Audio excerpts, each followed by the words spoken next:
due to customers who only order a cup of coffee and don't leave for a long time. In Japan, business closures are continuing. Japanese media Era. Reported on the 24th that the number of cafe bankruptcies in Japan reached an all-time high last year. According to the results of a survey by Teikoku Data Bank released in January, there were 72 nationwide cafe bankruptcies in 2023, more than doubling from 30 for the previous year, and the highest ever. This phenomenon is due to low prices and low turnover rates. In Japan, more and more cafes are installing outlets, and this has led to an increase in the number of customers staying at cafes while working for a long time with a cup of coffee.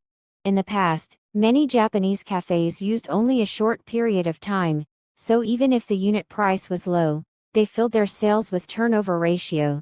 Recently, however, as the turnover ratio has decreased, the survival of cafes is threatened. Under these circumstances, cafe owners are deeply concerned about whether to raise coffee prices or increase turnover by limiting customer usage time. A cafe owner operates a cup of coffee for 350 yen and refills for 250 yen. Some cafes operate with a 90 to 120 minute limit on usage time, and when customers fill the time, the employee approaches and informs them that time is up. However, this also created a dilemma where customers who reduce the use of the cafe appear.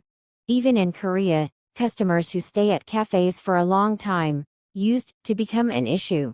For a while, the industry considered customers who used cafes for a long time as a headache.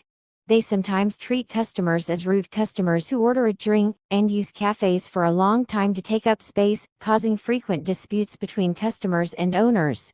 However, as cafe etiquette has recently advanced, such as ordering additional orders during long stays without damaging others when using the store, the culture of ordering only one menu and staying for a long time, which has been considered a headache in the cafe industry for years, is gradually becoming mature and healthy, especially at a time when consumer sentiment has been dampened by high prices. People who are burdened with food costs tend to try to meet, study, and eat in one place.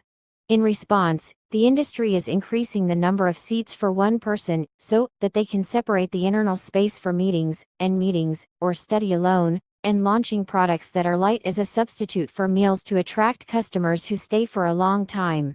In addition, for customers who are burdened with soaring meal prices, cafe franchise industries are trying to attract customers with differentiated menus so that they can work in the cafe space, eat and even solve the coffee at once through a full course.